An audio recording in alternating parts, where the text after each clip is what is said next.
অনেকেই মনে করেন নামাজ পড়ি, রোজা রাখি, তাহাজ্জুদ পড়ি, কালো বোরকা পড়ি, আমি নেককার মহিলা। না, আপনাকে আল্লাহ জান্নাত দেবে না। আপনাকে জান্নাত দেবে যদি 4টা গুণ আপনার ভেতরে পাওয়া যায়। 1 নম্বরে, স্বামী যখন বাইরে থেকে আসবে, দুনিয়ার সব কাজ মেয়েদের জন্য তখন সব নিষিদ্ধ, সব শেষ। আপনি স্বামীকে সময় দেবেন, এইটা আপনার আসল কাজ। এরকম বউ আজ বাংলাদেশে নেই, এই কারণে অনেকে পরকীয়া প্রেম করে। যদিও আপনার কাছে রাগ মনে হচ্ছে, খারাপ মনে হচ্ছে, এটাই বাস্তব। পরকীয়া প্রেমের পেছনে দায়ী আমার মনে হয় অধিকাংশ স্ত্রীগুলো। যদি একটু রেসপন্স করে, সময় দেয় নবীর হাদিসের দিকে তাকিয়ে, নবী বলেন যখন স্বামী আসবে দুনিয়ার সব কাজ ওই মহিলার জন্য স্থগিত। যত বড় কাজ থাক সব বাদ, স্বামীকে সময় দেওয়া ওর জন্য ফরজ। ওর জন্য কি? স্বামী এসেছে 8 ঘন্টা ডিউটি করে, ও সময় দেওয়া দূরের কথা, ও হাঁসের খাবার দিয়ে নিয়ে ব্যস্ত। তোর হাঁসই বড় হয়ে গেল, ওই হাঁসের গলা টিপে মেরে ফেলা দরকার। দ্বিতীয় নম্বরে, যে স্বামী যেটা পছন্দ করে ওটা যদি জায়েজ হয়, আপনার জীবন থাকতে ওইটা পছন্দ করা লাগবে। স্বামী যদি পছন্দ করে যে আপনি হাতা কাটা ব্লাউজ গায়ে দিয়ে স্বামীর সামনে থাকেন, কোনো অসুবিধা নেই। স্বামী যদি পছন্দ করে আপনি চুল ছেড়ে দিয়ে স্বামীর সামনে থাকেন, কোনো অসুবিধা নেই। আর যতগুলো চুল আপনার স্বামী দেখবে অতগুলো সওয়াব হবে। স্বামীর চুল না দেখিয়ে উনি মেলায় যাচ্ছে চুল দেখাতে।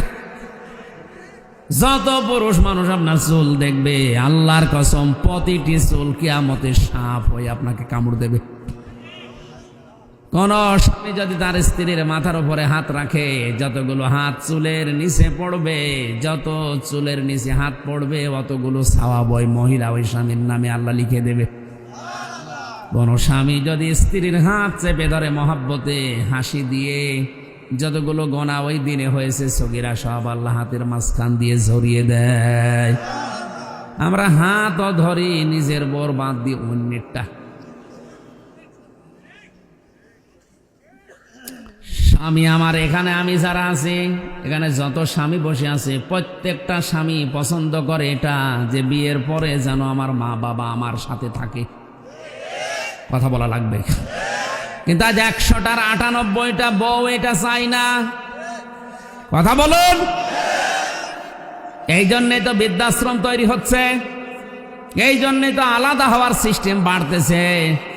খালি বারবার শ্বশুর বাড়ি থেকে ওরে বুদ্ধি দেয়, আলাদা থাক, আলাদা হয়ে যা, ভালো খেতে পারবি। আরে বেটা, ওর পেছনে আজ 25 বছর শ্রম দিলেও যে বুড়ো বুড়ি তারা এখন ডিলেট। কার কার বউ এরকম আছে যে আলাদা থাকতে চায়, বউ মা বাবার সাথে থাকতে চায় না? হাত তোলেন তো। ও, এই এলাকায় এই ওয়াজ করা ঠিক হয়, এ জেলায় নেই। আলহামদুলিল্লাহ, আমি হাদিস বলা বন্ধ করে দিলাম, আমার দরকার নেই। আমি অন্য হাদিস বলছি নাকি?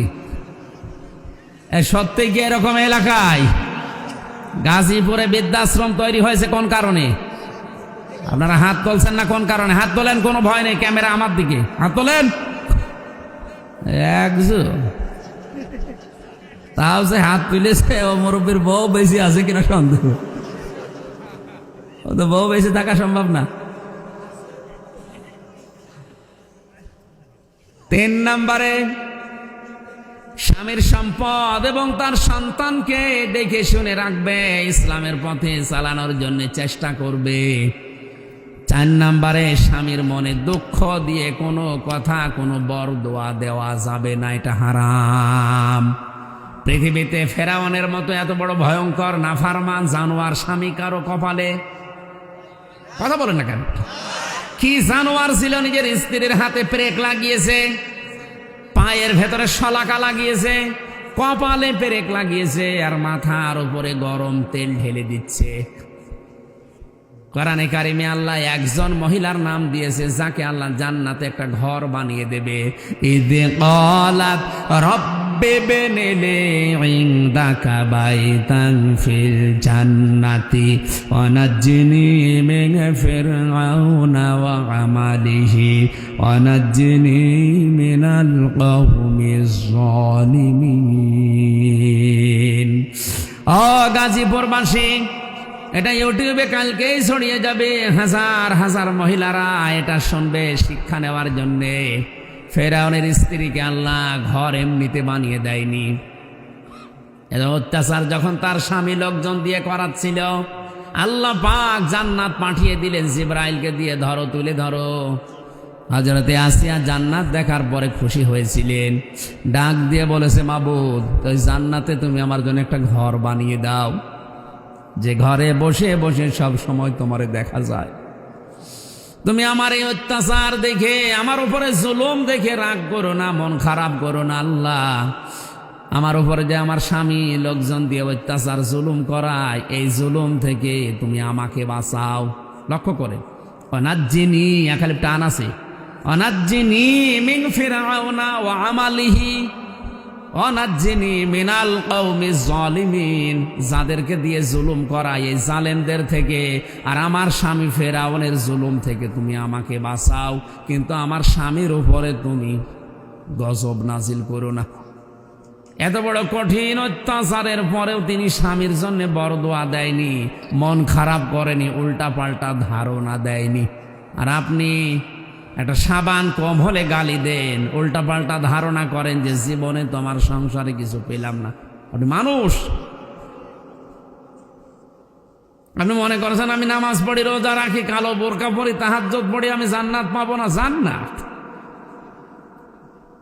4টা ফরজ কাজে মেয়েদের 3 নাম্বারের কাজ এটা, স্বামীর মন জয় করা লাগবে জায়েজ পন্থায়।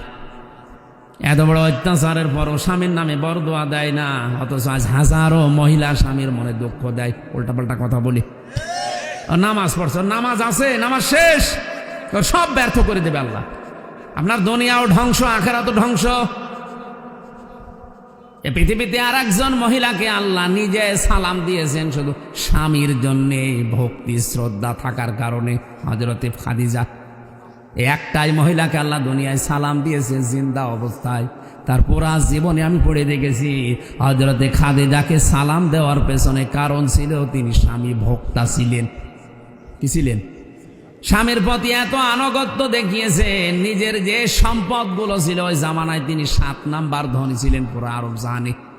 এত সম্পদ সব স্বামীর পায়ের নিচে এনে দিয়েছিলেন, যান সব আমি দিয়ে দিলাম।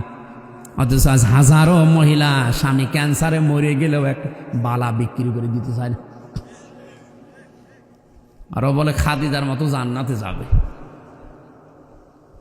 তোমার নামাজ নেওয়ার জন্য, রোজা নেওয়ার জন্য, কালো বোরকা নেওয়ার জন্য আল্লাহ বসিয়ে আছে। আপনি থামেন, আপনাকে আমি সতর্ক করলাম কোরআন দিয়ে, হাদিস দিয়ে।